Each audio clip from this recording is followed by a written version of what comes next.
Allahu Akbar,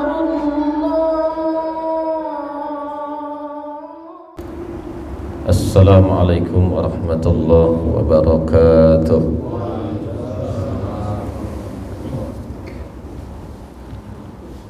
Alhamdulillah wa syukru ala ni'amillah, wassalatu wassalamu ala rasulillah Sayyidina wa maulana Muhammadin sallallahu alaihi wasallam ibni Abdillah wa ala alihi wa ashabihi wa man tabi'ahu wa wala. La hawla wa la quwwata illa billah. Amma ba'du, faqala Allah ta'ala fil Qur'anil Karim, a'udzu billahi minasy syaithanir rajim. Bismillahirrahmanirrahim. Qul hal yastawil ladzina ya'lamuna wal ladzina la ya'lamun. Wa qala an-nabiyyu sallallahu alaihi wasallam, man salaka tariqan yaltamisu fihi ilma sahhalallahu lahu tariqan ilal jannah. Sadaqallahul azim wa sadaqa rasuluhun nabiyyul habibul karim wa nahnu ala dzalika minasyahidin wasyakirin walhamdulillahi rabbil alamin. Segenap pengurus Masjid Jami Baitul Izzah, bil khusus Ketua DKM Bapak Ustaz Kaswadi yang saya hormati, para hujjaj, para ustaz yang saya hormati, para jamaah, bapak, ibu yang saya muliakan. Kita sama-sama memanjatkan puji dan syukur kehadirat Allah Subhanahu wa ta'ala yang senantiasa tak henti-henti memberikan berbagai macam nikmat, sehingga alhamdulillah pada pagi ini kita bisa bertemu kembali, kita bisa hadir, bisa duduk bersama, bermuajahah dan bersilaturahim di tempat yang mulia ini guna melaksanakan ibadah kepada Allah Subhanahu wa ta'ala. Alhamdulillah, baru saja kita bisa melaksanakan sholat subuh berjamaah yang dilanjutkan dengan taklim. Mudah-mudahan semua ibadah yang kita kerjakan diterima oleh Allah Subhanahu wa ta'ala, dan mudah-mudahan melalui taklim ini dosa-dosa kita diampuni oleh Allah Subhanahu wa ta'ala, derajat kita ditinggikan oleh Allah Subhanahu wa ta'ala, kebaikan kita terus ditambah oleh Allah Subhanahu wa ta'ala, dan juga mudah-mudahan melalui silaturahim ini Allah panjangkan umur kita semua dan sehat walafiat, sehingga bisa melaksanakan terus ibadah kepada Allah Subhanahu wa ta'ala, dan mudah-mudahan Allah luaskan rezeki kita semua untuk bekal ibadah kita kepada Allah Subhanahu wa ta'ala. Amin ya rabbal alamin. Salawat dan salam mudah-mudahan Allah curahkan ke junjungan Nabi besar kita Muhammad sallallahu alaihi wasallam. Juga mudah-mudahan rahmat dan kesejahteraan dilimpahkan kepada keluarga beliau, sahabat beliau, tabi'in, tabi'it tabi'in, dan juga mudah-mudahan kepada kita sekalian. Amin ya rabbal alamin. Para jamaah yang saya hormati, ketika kita melaksanakan ibadah kepada Allah Subhanahu wa ta'ala, kita berusaha melaksanakannya sesuai dengan aturannya, sesuai dengan ilmunya, agar kita melaksanakan ibadah kepada Allah, ibadah kita diterima oleh Allah Subhanahu wa ta'ala. Jangan sampai orang melaksanakan ibadah tapi sambil tidak ngerti, khawatirnya dia itu melakukan ibadah dengan banyak, tapi ternyata ibadahnya tidak diterima oleh Allah Subhanahu wa ta'ala. Itu artinya bahwa betapa pentingnya orang itu terus belajar, dan belajar kita ini itu tidak ada batasannya, kecuali batasannya adalah liang lahat. Kata Nabi, utlubul ilma minal mahdi ilal lahdi. Cari terus ilmu pengetahuan dari mulai buaya, dari kecil sampai ke liang lahat. Kalau belum ke liang lahat, terus kita laksanakan kewajiban itu. Jadi berarti belajar bukan batasnya sampai sibuk, bukan. Kalau udah sibuk udah nggak wajib lagi, nggak begitu berarti. Kewajiban belajar itu nggak sampai jadi ustad. Begitu jadi ustad berhenti ngajinya. Kewajiban belajar nggak sampai jadi kiai. Begitu jadi kiai berhenti sudah paling pinternya dia. Ya, itu tidak seperti itu. Terus belajar, karena ilmu Allah itu nggak habis kita pelajari sampai kita kembali kepada Allah Subhanahu wa ta'ala. Saat ini semua ibadah yang kita lakukan, mudah-mudahan semua sesuai dengan aturannya, sesuai dengan ilmunya, dan mudah-mudahan diterima oleh Allah Subhanahu wa ta'ala. Para jamaah yang saya hormati, kita belajar itu mesti ada gurunya. Kita belajar itu mesti ada yang nunjukinnya. Makanya di antara syarat belajar itu adalah irsyadu ustadzin, bahwa ada guru yang memberikan petunjuk, ada guru yang nunjukin nih begini, begini, begini. Jadi nggak bisa dia belajar sesendirian, atau yang disebut dengan bahasa autodidak. Coba ada belajar Quran autodidak, nggak bakal bisa. Bagaimana cara nyebut ini, bagaimana cara nyebut huruf ini, bagaimana cara menyebut huruf ini, itu susah kalau nggak ada gurunya. Ada gurunya aja susah diajarinnya, ya. Membedakan huruf jim bunyinya ja, bunyi zal bunyinya za, zai bunyinya za. Itu ngebedain itu aja susah tuh yang baru belajar mah, ya. Ya lain lagi orang yang dari dulunya belajar, ya. Berarti kesusahan yang dia temukan itu udah duluan dia temukan. Orang ini yang kesusahan karena dia baru belajar. Misalnya nih, saya ada orang yang sudah sepuh lah, udah lumayan usianya, ingin bisa belajar baca Al-Quran. Masya Allah, membedakan huruf hijaiyah luar biasa susahnya, ya, luar biasa susahnya. Belum lagi untuk berikutnya. Terkadang orang yang belajar itu suka nggak sabar, pengen terus pindah, terus pindah, terus pindah, padahal dia belum bisa. Di situ belum bisa dia. Jadi di sini guru yang harus teliti, jangan sampai santrinya, muridnya, kalau misalnya dia belajar di lembaran ini belum bisa dipindahkan, itu kedepannya nanti akan makin sulit dan makin gak bisa dia. Maka diusahakan di situ sudah bisa betul, baru dia pindah ke lembaran berikutnya. Misalnya begitu kalau belajar Iqra.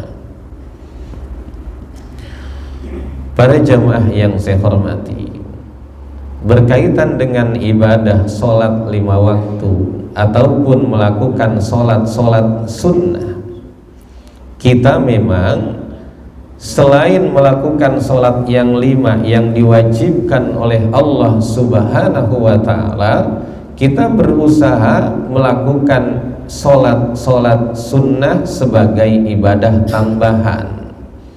Kita ingin melakukannya baik sholat sunnah yang beriringan dengan sholat wajib, ataupun sholat sunnah yang dilakukan terpisah dari sholat wajib, baik yang dilakukan di siang hari maupun melakukan di malam hari. Sholat sunnah itu banyak macamnya, ya tinggal kita mau melaksanakannya.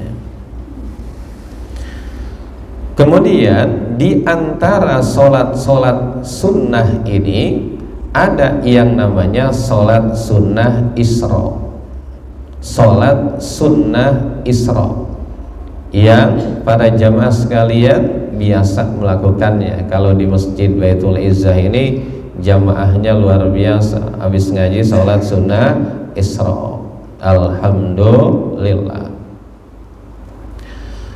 Sholat sunnah Isra itu adalah sholat sunnah yang dilakukan setelah matahari terbit.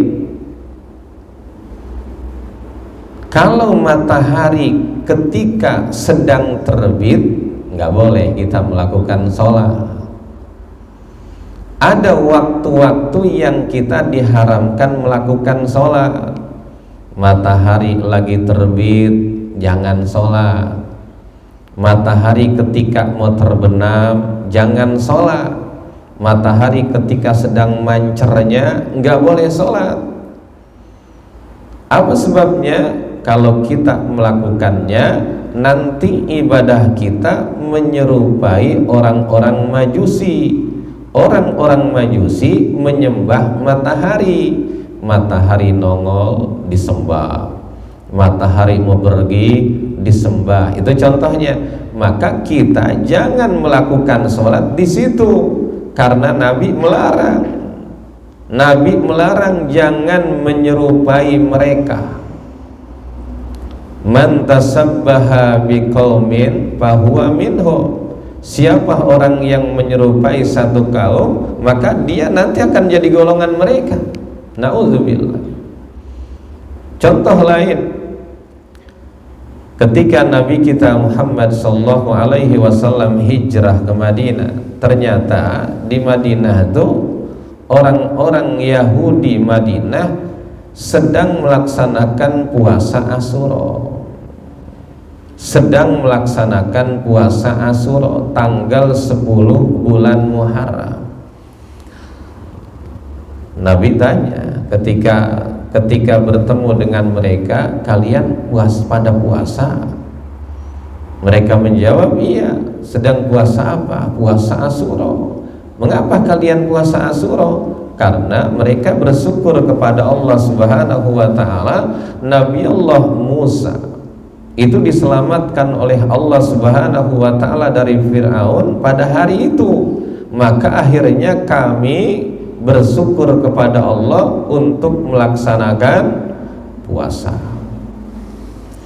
Nah, maka Nabi kita Muhammad sallallahu alaihi wasallam perintahkan kepada umat Islam supaya tidak menyerupai mereka. La tusabbihu bil yahud. Janganlah kalian menyerupai orang Yahudi. Biar tidak sama, Nabi perintahkan selain kita melaksanakan puasa Asyura, puasa juga hari Tasu'a. Biar nggak sama, kita diperintahkan supaya melakukan puasa selain puasa Asyura, puasa juga hari Tasu'a. Hari Tasu'a itu tanggal 9-nya bulan Muharram, tanggal 10-nya adalah Asyura. Tasu'a berasal dari kata tis'atun, Asyura berasal dari kata asaratun, 10. Para jemaah yang saya hormati, jadi bahasanya, kalau bahasa sholat sunnah Isra itu bukan sholat yang dilakukannya pada saat matahari terbit, bukan. Maksudnya adalah sholat sunnah Isra itu dilakukan setelah matahari terbit dan meninggi setinggi tombak. Bahasanya itu min tulu'is samsi hatta tartafi'a qadra rumhin. Matahari begitu terbit, tunggu sampai matahari meninggi setinggi tombak. Kalau yang dimaksud dengan setinggi tombak itu berapa lama dari terbit matahari, ada di dalam kitab namanya kitab At-Taqrirat. itu dijelaskan bahwa setinggi tombak itu sekitar 4 darjah. 1 darjah itu 4 menit, jadi berarti 4 kali 4 16. Jadi maksudnya kita kalau mau melakukan sholat sunnah, baik sholat isya ataupun sholat sunnah yang lain, tunggu setelah terbit matahari minimal 16 menit. Ya, jadi berarti lihat tuh, setelah terbit kan ngasih tahu nih, terbit tuh, itu namanya suruk atau tulu. Itu di situ jangan tungguin 16 menit baru kita lakukan sholat sunnah isra. Setelah itu udah boleh semua tuh kita lakukan sholat apa saja. Maka ada misalnya begini, orang mau bepergian jauh. Kalau bepergian jauh itu disunnahkan kita melakukan sholat sunnah, namanya sholat sunnah safar. Kita melakukan sholat sunnah safar nggak boleh setelah subuh, ya, sampai matahari terbit setinggi tombak. Maka kalau misalnya kita ingin melakukan sholat sunnah safar, kalau misalnya ingin, berarti lakukan sebelum subuh. Ya, sebelum subuh. Saya suka kasih tahu jamaah misalnya di sekitar Cimone situ, dia diberangkatkan mau berangkat haji misalnya setelah subuh. Saya bilang jangan habis subuh sholat sunnah safar. Kalau mau sholat sunnah safar nanti di Masjid Raya, dikumpul di Masjid Raya kan udah pasti dia akan akan ada di atas matahari terbit, lebih daripada tadi setinggi tombak. Para jamaah yang saya hormati, hadis Nabi kita Muhammad sallallahu alaihi wasallam berkaitan dengan melakukan sholat sunnah isra. Ini saya foto di kitab saya.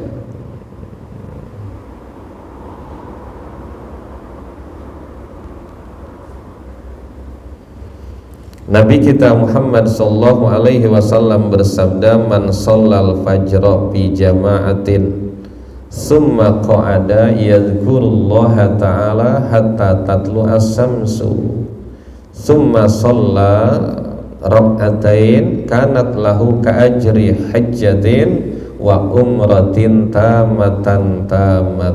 Kata Nabi begini, man shallal fajra, siapa orang yang melakukan sholat fajar. Yang dimaksud sholat fajar adalah sholat subuh.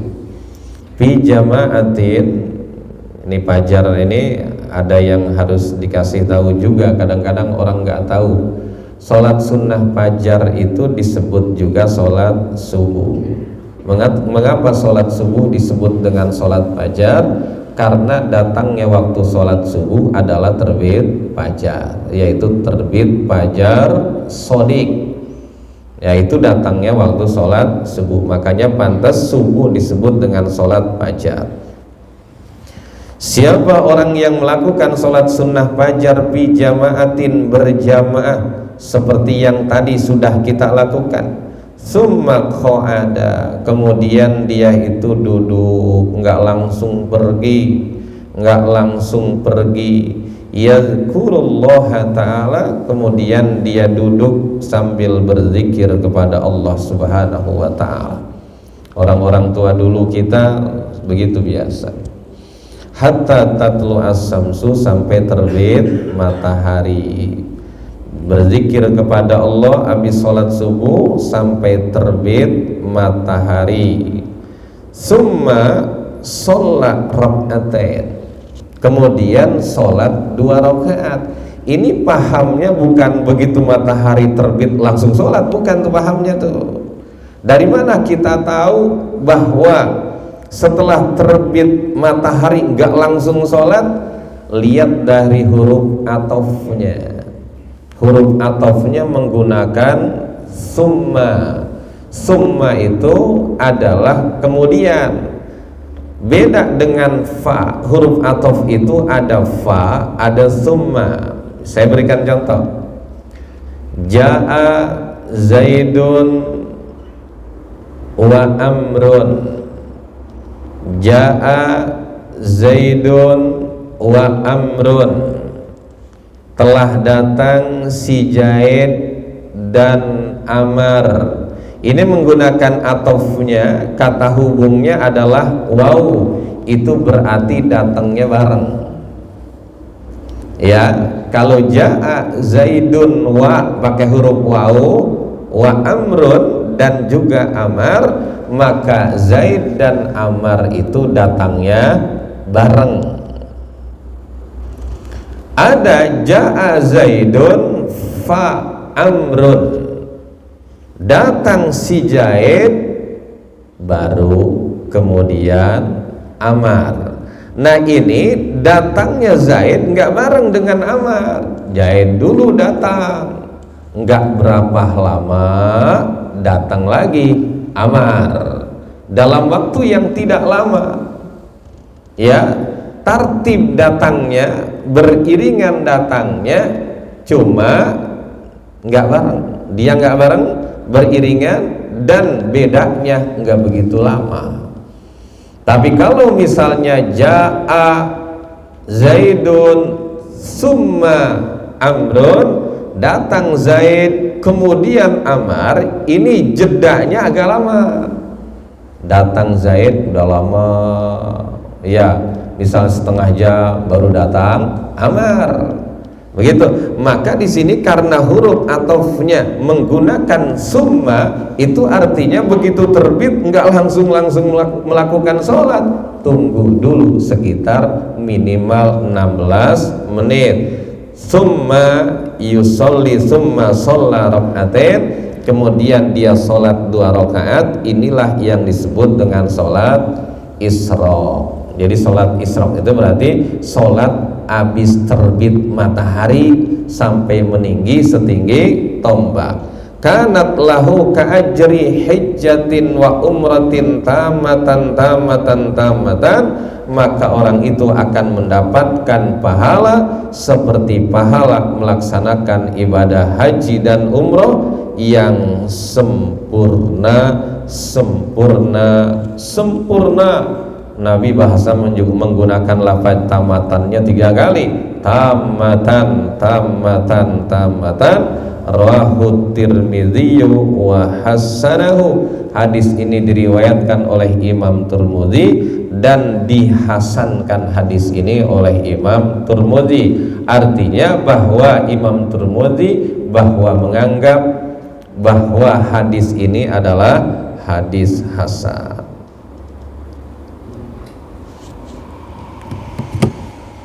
Para jamaah yang saya hormati, saya lanjutkan pelajaran berkaitan masih dengan sholat berjamaah. Ada hadis Nabi kita Muhammad sallallahu alaihi wasallam, diriwayatkan oleh Imam Bukhari dan Imam Muslim, an Abi Hurairah radhiyallahu anhu. Hadis ini sanadnya dari Abi Hurairah radhiyallahu an. Abi Hurairah nama aslinya Abdurrahman bin Sakhr. Dalam hadisnya, ama yahsha ahadukum idza rafa'a ra'sahu qabla al-imam ayyaj'alallahu ra'sahu ra'sa himar aw yaj'alallahu suratahu surata himar. Kata Nabi, apakah tidak merasa takut seseorang dari kalian semua apabila dia telah mengangkat kepalanya sebelum imam mengangkat kepalanya? Ini artinya ketika melakukan sholat berjamaah, ada imam, ada makmum. Makmum jangan mendahului imamnya. Imam belum ngangkat kepalanya dari ruku, dia udah ngangkat duluan. Misalnya imam belum ngangkat kepalanya dari sujudnya, dia udah mengangkat duluan misalnya, maka itu namanya mendahului imam. Nah, kata Nabi berkaitan dengan itu, apakah tidak takut seseorang dari kalian yang apabila dia mengangkat kepalanya sebelum imam mengangkat kepalanya, takut apa? Ayyaj'alallahu ra'sahu ra'sa himar. Allah akan jadikan orang itu kepalanya seperti kepala himar. Jadi nanti itu orang itu kepalanya diganti dengan kepala himar. Himar itu apa? Himar itu adalah binatang sejenis kuda. Cuma himar itu agak kecil sedikit. Himar itu bahasanya kalau diterjemahkan ke bahasa Indonesia itu keledai, kalau tidak salah. Himar itu keledai, kuda agak kecil. Kata Nabi, apakah tidak takut seseorang dari kalian apabila dia itu mengangkat kepalanya sebelum imam mengangkat kepalanya? Imam belum mengangkat kepalanya dari ruku, imam belum mengangkat kepalanya dari sujud, dia udah ngangkat duluan. Apakah dia nggak takut bahwa nanti kepalanya oleh Allah diganti, ditukar dengan kepala himar? Dan bahkan dalam riwayat yang lain, inda Ibn Hibban, itu bukan ditukar kepalanya menjadi kepala himar, tapi ra'sa kalbin, bahwa kepalanya akan diganti dengan kepala anjing. Na'udzubillah min dzalik. Aw yaj'alallahu suratahu suratah himar, atau Allah jadikan rupanya itu seperti rupa himar. Nah, cuma di sini berkaitan dengan Allah akan jadikan kepalanya menjadi kepala himar. Apakah ini berubah secara hakiki atau cuma secara majazi? Kalau hakiki artinya sebenarnya benar bahwa nanti kepalanya ditukar menjadi kepala himar. Nanti di akhirat ada berarti orang-orang yang badannya orang, kepalanya himar. Itu kita tahu berarti dia itu adalah orang-orang yang kalau sholat berjamaah ngeduluain mulu ngangkatnya daripada imamnya. Nah, kalau misalnya secara hakiki, nah ulama ahli hadis ini berbeda pendapat. Ada yang mengatakan itu berubah, bukan hakikatnya yang berubah, tapi ada yang mengatakan itu secara majazi. Maksudnya orang itu nanti ditentukan, dirubah oleh Allah menjadi orang yang dungu, bodoh seperti himar. Ya, itu kalau makna majazinya. Yang tadinya dia itu orang yang biasa, kemudian dirubah oleh Allah menjadi orang yang dungu seperti himar. Atau secara hakiki berarti berubah, nanti dia kepalanya menjadi himar. Seperti dalam Al-Quran ada ayat Allah, kunu kirodatan khosin. Ini juga ikhtilaf ulama bahwa mereka itu nanti dirubah menjadi monyet yang hina. Apakah nanti jadi monyet beneran, apa cuma sifatnya itu seperti monyet? Itu juga ikhtilaf para ulama. Tapi yang jelas dalam hadis ini bahwa kita diperingatkan oleh Nabi kita Muhammad sallallahu alaihi wasallam, jangan sekali-kali sholat berjamaah mendahului imam. Mendahului imam. Jadi hukumnya apa tuh kalau kita sholat mendahului dari imamnya? Kalau mendahului imam baru satu rukun sholat, itu hukumnya haram dan sholatnya nggak batal, cuma dia berdosa. Tetapi kalau dia mendahului imamnya sampai 2 rukun sholat, itu sholatnya dia batal. Mana gambarannya?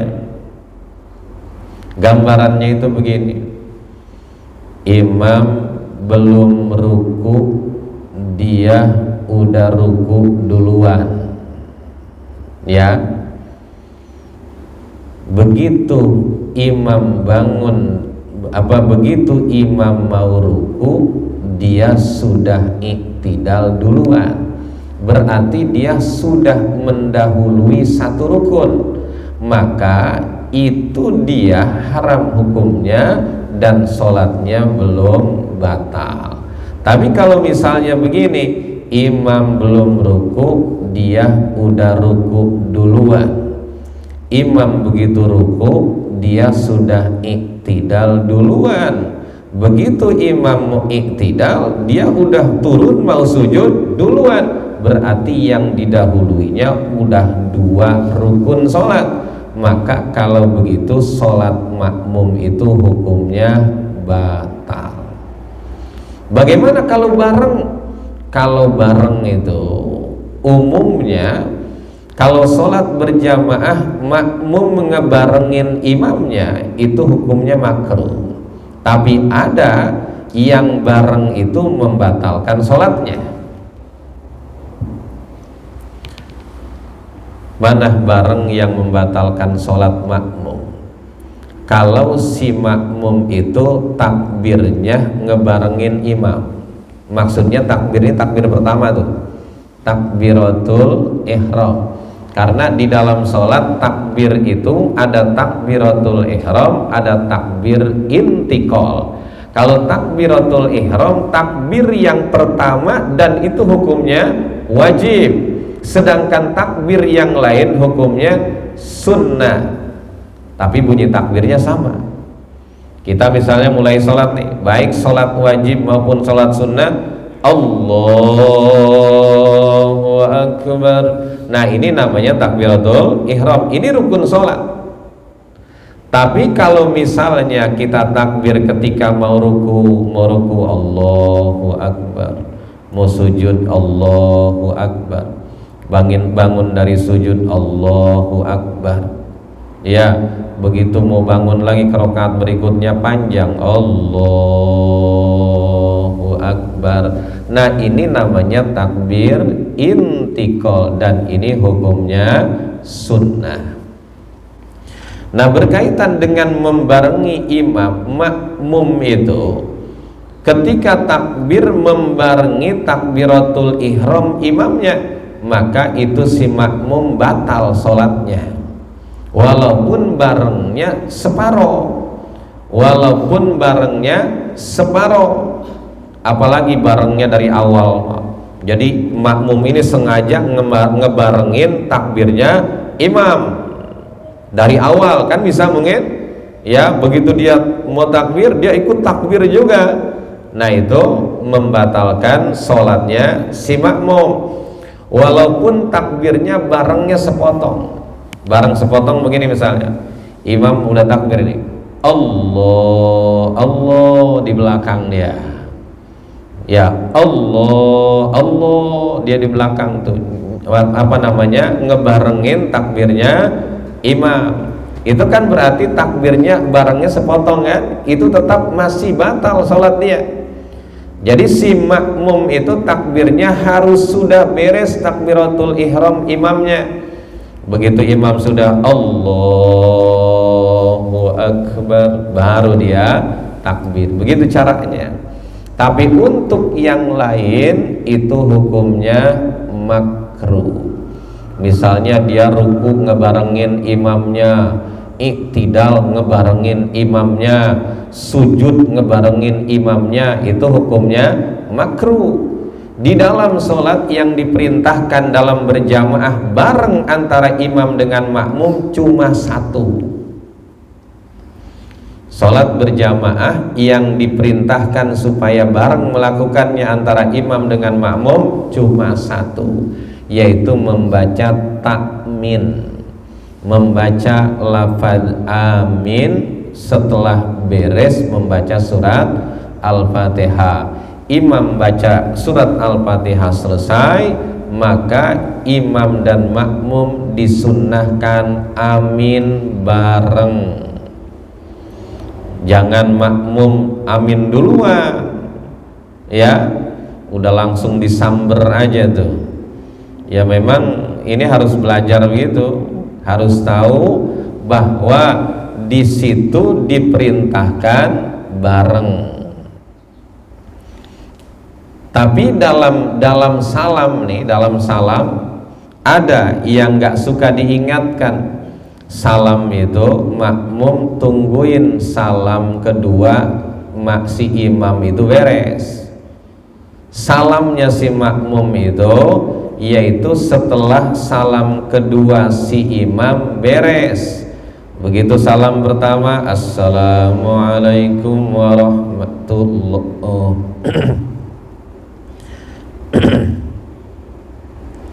Assalamualaikum warahmatullahi. Salam pertama tuh berarti makmum diem dulu, jangan langsung ikut salam. Nanti imam itu salam kedua, Assalamualaikum warahmatullahi. Beres tuh yang kedua, baru si makmum salam. Makanya si imam salamnya dari salam pertama dengan salam yang kedua jangan lama. Ya, ini imam kadang-kadang salam pertamanya, setelah salam pertama dia diam lama dulu tuh. Nanti si makmum yang nggak sabar. Ya, si makmum nanti nggak sabar. Gitu, Assalamualaikum warahmatullahi. Lama dulu. Begitu salam dikit yang kedua, Assalamualaikum warahmatullahi. Gitu dong tuh. Jadi sebenarnya salam itu harusnya samain salam pertama dengan salam kedua sama saja, bunyiin semua, bunyiin biar si makmum tahu imam udah salam pertama dan salam kedua. Assalamualaikum warahmatullahi. Assalamualaikum warahmatullahi. Kan si makmum nggak kesel nungguin lama banget. Kan kalau misalnya agak lama itu makmum kesel ya. Kayak orang misalnya begitu sholat berjamaah, imamnya itu begitu sujud lama. Begitu sujud lama. Ya memang lama dalam sujud bagus ya. Cuma tempatnya harus tahu. Kalau kita lagi jadi imam jangan dilama-lamain. Mungkin bisa jadi makmum ada yang sakit kepala, ya ada yang masih ngantuk gitu kan, ada yang sudah tua, ada yang banyak keperluan. Makanya berarti kalau sholat berjamaah mah jangan dilama-lama. Kalau baca tasbih juga udah 3 saja, jangan lebih dari 3. Kalau sholatnya sendiri silahkan mau baca 11 juga. Betul nggak? Bapak kalau sholat sendiri tasbihnya pernah 11. Malah pas sholat sendiri nggak baca tasbihnya. Ya.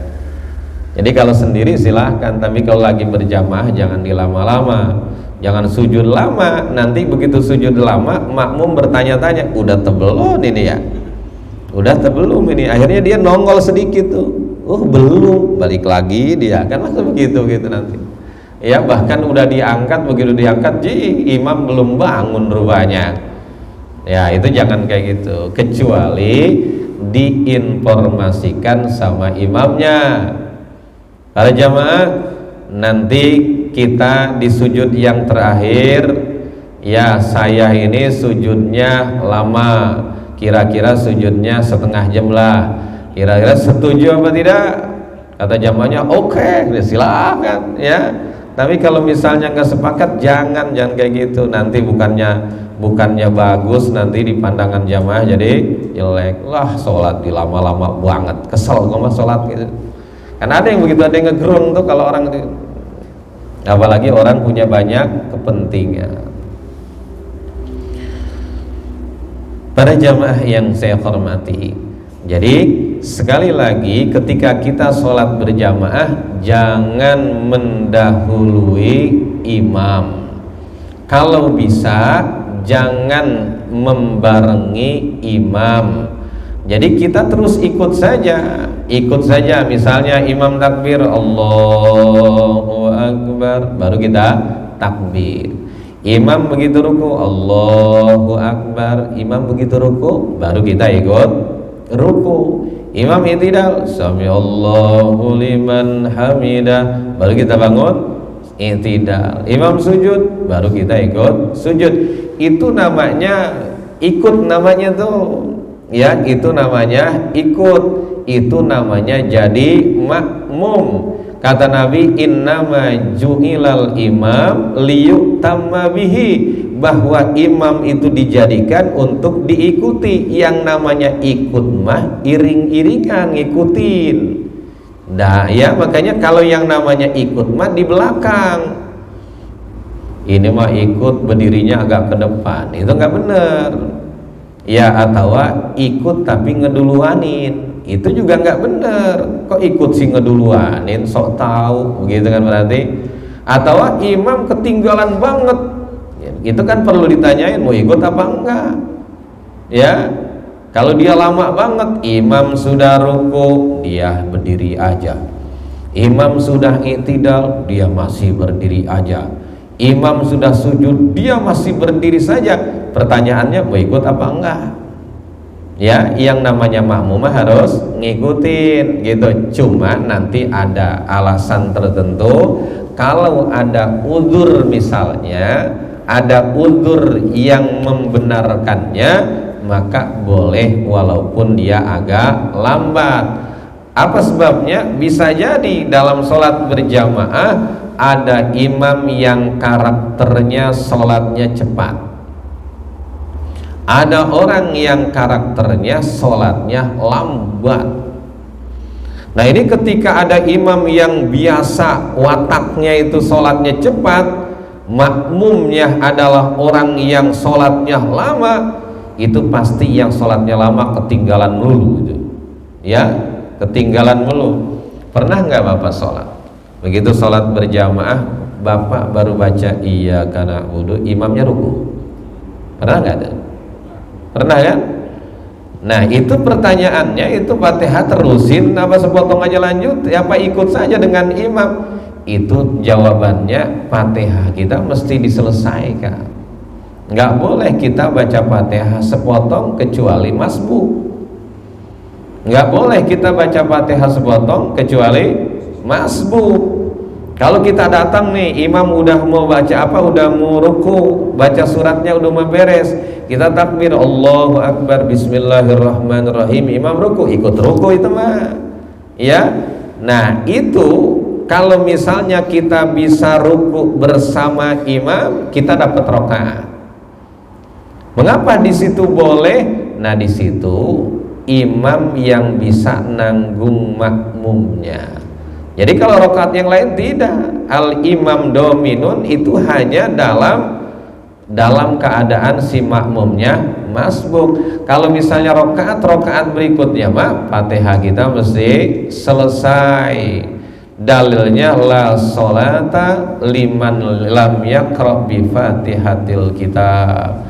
La sholata, enggak sah sholat bagi orang yang enggak baca surat Al-Fatihah, baik dia itu imam, dia makmum, itu sholatnya nyaring, sholatnya pelan, yang disebut dengan sholat sir atau sholat jahar, dia berjamaah atau dia sholat sendirian, maka semuanya wajib membaca surat Al-Fatihah.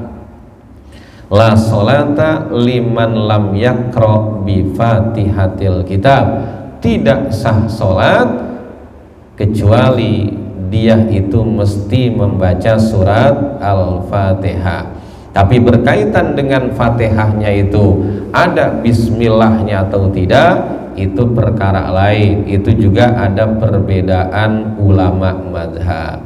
Jadi kalau kita baca Fatihah, kalau mengikuti mazhab Imam Syafi'i, Fatihah mesti dari bismillah. Dalam mazhab imam yang lain ada yang menghitung surat Al-Fatihah bukan dari bismillah tetapi dari alhamdulillah. Maka jangan kaget ketika ada orang yang sholat, begitu dia baca Fatihah langsung alhamdulillahi rabbil alamin, ada yang begitu tuh ya. Maka itu jangan kaget, berarti mungkin dia punya mengikuti mazhab yang berbeda. Itu nggak usah diributin itu mah ya. Kalau kita ke Mekah ke Madinah juga ketemu tuh ya, ada yang baca bismillahnya pelan, ya begitu alhamdulillah baru dinyaringin. Ada yang nggak kedengaran sama sekali, mungkin memang nggak baca bismillah, karena mazhab imam yang lain mengatakan bahwa bismillah itu nggak termasuk kepada surat Al-Fatihah dan tidak termasuk kepada surat-surat yang lain, seolah-olah bahwa bismillah hanya sekedar pembatas antara surat yang satu dengan surat yang lain. Mazhab Imam Syafi'i bahwa bismillah ini masuk kepada surat Al-Fatihah, berarti bismillah ayatun minha, bahwa bismillah itu satu ayat daripada surat Al-Fatihah. Maka ketika membaca surat Al-Fatihah nggak ada bismillahnya, tidak ada bismillahnya, maka berarti baca surat Al-Fatihahnya kurang seayat, maka Fatihahnya tidak sah, maka sholatnya pun menjadi tidak sah kalau ngikutin mazhab Imam Syafi'i. Kita boleh ngikut mazhab imam yang lain, tapi jangan diacak-acak. Mazhab yang diakui dalam dunia Islam ini yaitu mazhab dari mazhab Imam Hanafi, kemudian Imam Maliki, Imam Syafi'i, dan Imam Ahmad bin Hambal. Itu semua adalah ahlus sunnah wal jamaah. Kalau kita ikut silahkan mau Maliki atau Maliki, ikutin semuanya. Kalau kita Syafi'i, Syafi'i semua. Kalau Ahmad bin Hambal, Imam Ahmad bin Hambal, Hambali, terus semua kan begitu. Jangan dia nyariin yang enteng-enteng. Yang enteng di Syafi'i ikut Syafi'i. Begitu agak berat, wah pindah ke sini, pindah ke sini. Itu namanya talfek. Nggak boleh itu kan gitu. Ya, nggak boleh. Maka ketika ada orang yang pindah mazhab karena kesulitan dalam melakukan ibadah, seperti orang yang melaksanakan ibadah haji, dalam mazhab Imam Syafi'i mesti dia dalam keadaan punya wudu dan mesti menjaga wudunya. Ketika batal maka berarti tawafnya harus ditunda untuk dia wudu dulu, kan begitu. Sedangkan menjaga wudu kita kalau ngikutin mazhab Imam Syafi'i dalam tawaf kayaknya sulit banget itu, ya sulit banget, apalagi tawaf dalam lagi musim haji itu berdesakan,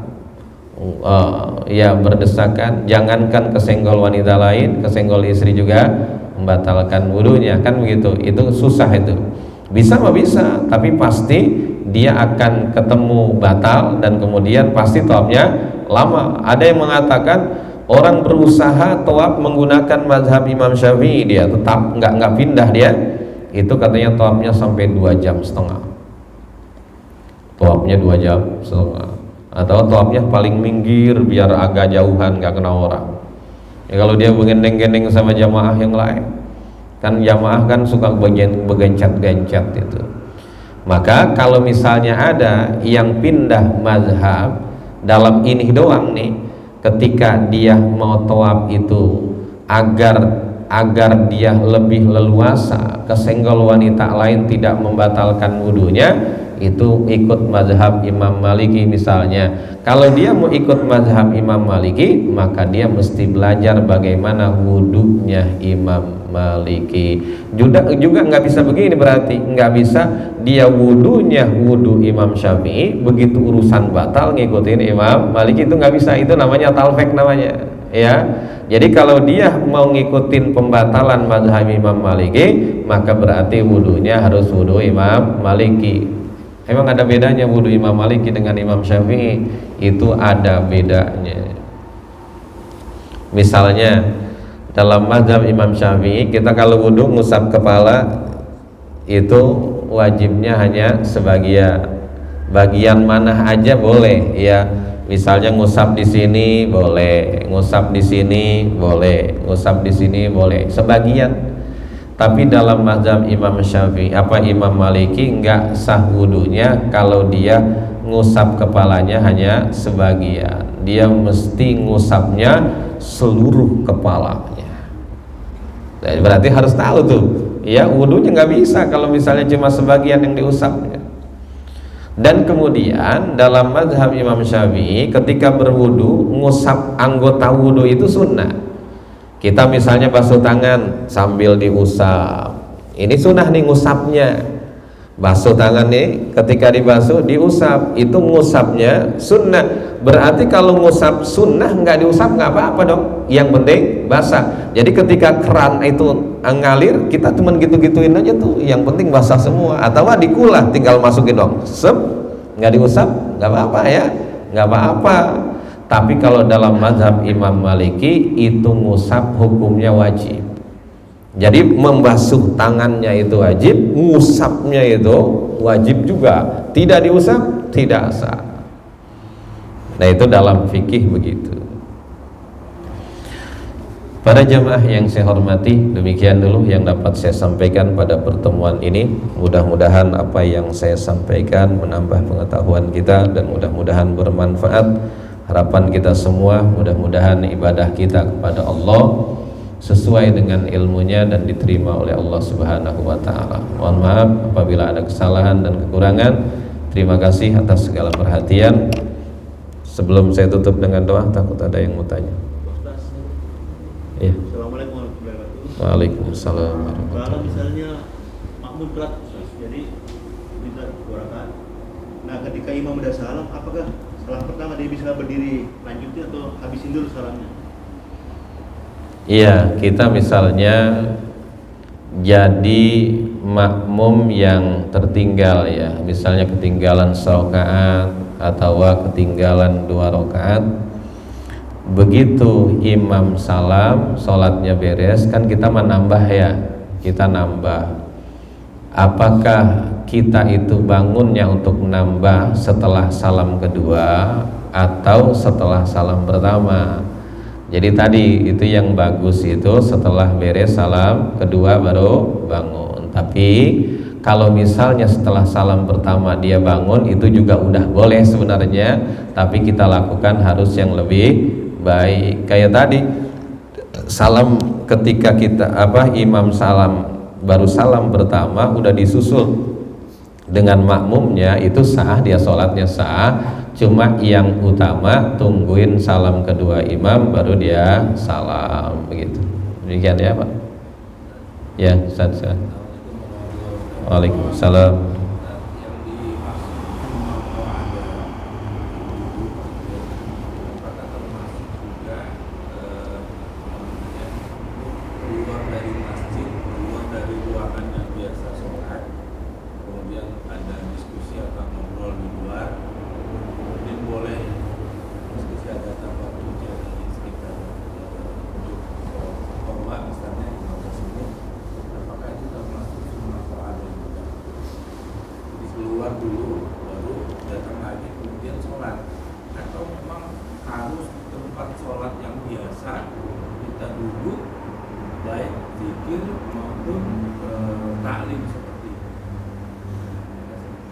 Iya.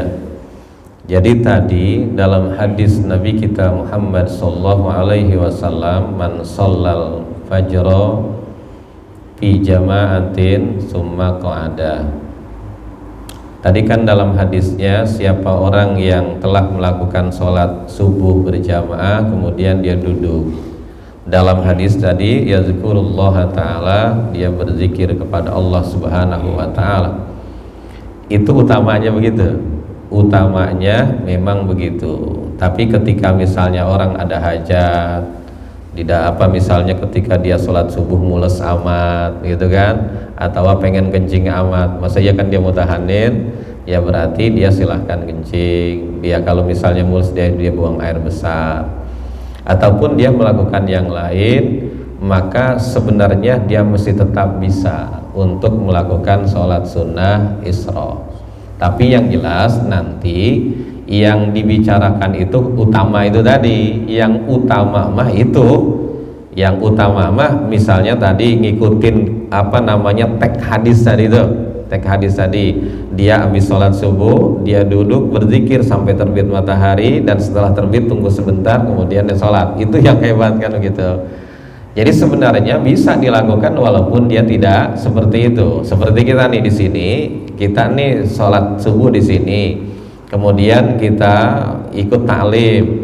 Begitu dia selesai, dia sarapan. Dia di sini nggak melakukan sholat isra, pulang dia di rumah dia melakukan sholat isyraq, itu tetap dia dapat pahala melakukan sholat isyraq. Cuma keutamaannya lebih utama yang tadi. Itu artinya utama yang tadi tidak mencegah melakukan di lain tempat begitu.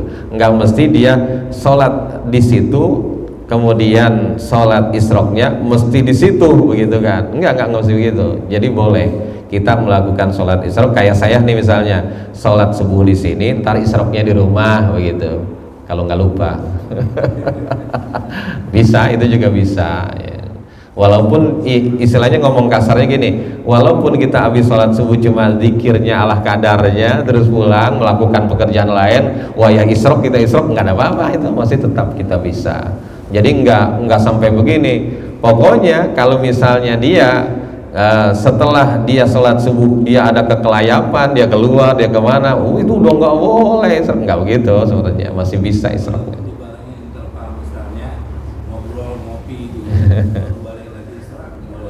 Nggak apa-apa, iya, yang penting ngobrolnya nggak keluar batas.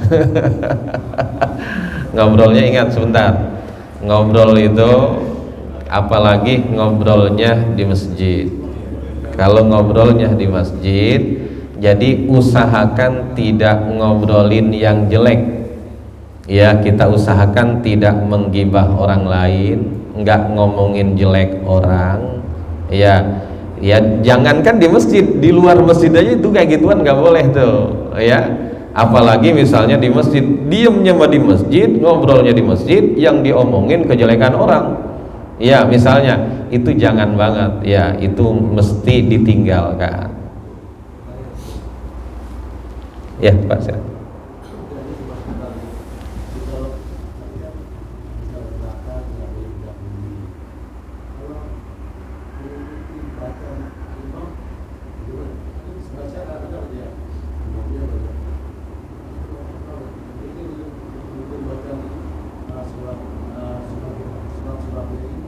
Oh, begitu.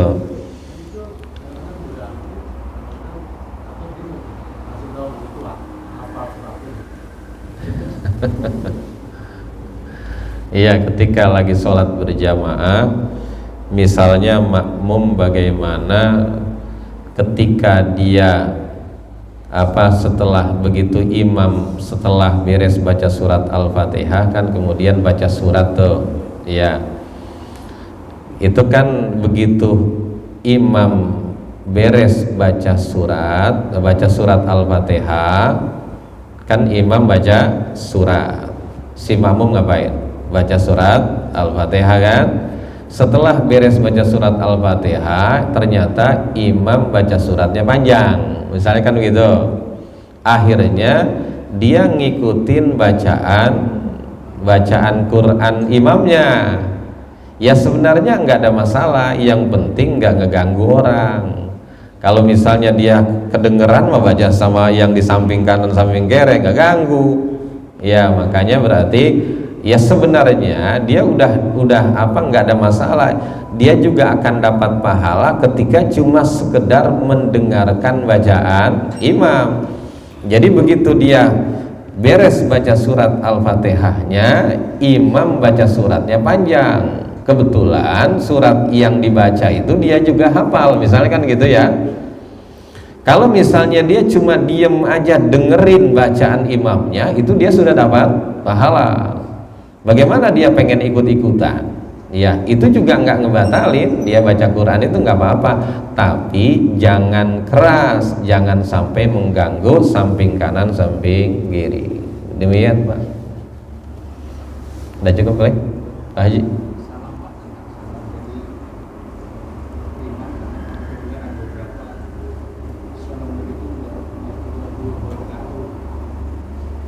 Waalaikumsalam.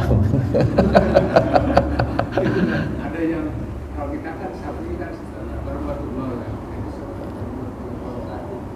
Iya, jadi kalau salam dalam sholat, dalam hadis Nabi kita Muhammad sallallahu alaihi wasallam, salamnya itu sampai warahmatullah. Assalamualaikum warahmatullah.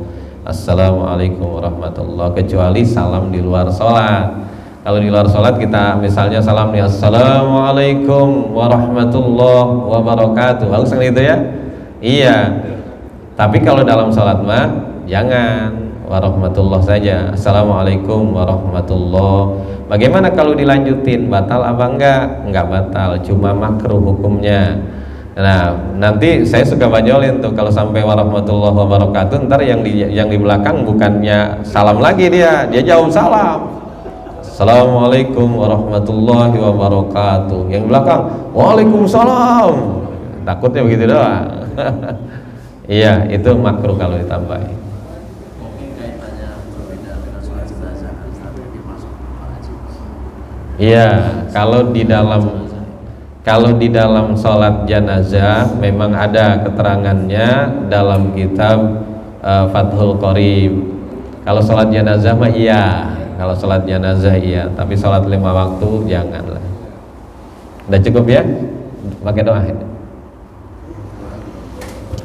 Allahumma salli wa sallim ala sayyidina Muhammadin fil awwalin wal akhirin wa barik wa sallim wa radiyallahu ta'ala an sadatina ashabi sayyidina Rasulillahi ajma'in. Bismillahirrahmanirrahim. Alhamdulillahi rabbil alamin. Allahumma salli ala sayyidina Muhammad wa ala ali sayyidina Muhammad. Allahumma anfa'na bima 'allamtana wa 'allimna ma yanfa'una wa zidna ilman nafi'a.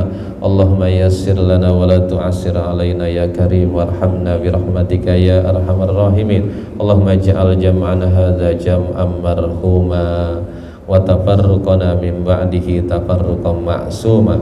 Rabbana atina fid dunya hasanah wa fil akhirati hasanah wa qina adzabannar. Wa sallallahu ala sayyidina Muhammad wa ala alihi wa sahbihi wa sallam. Walhamdulillahi rabbil alamin. Assalamualaikum warahmatullahi wabarakatuh. Allah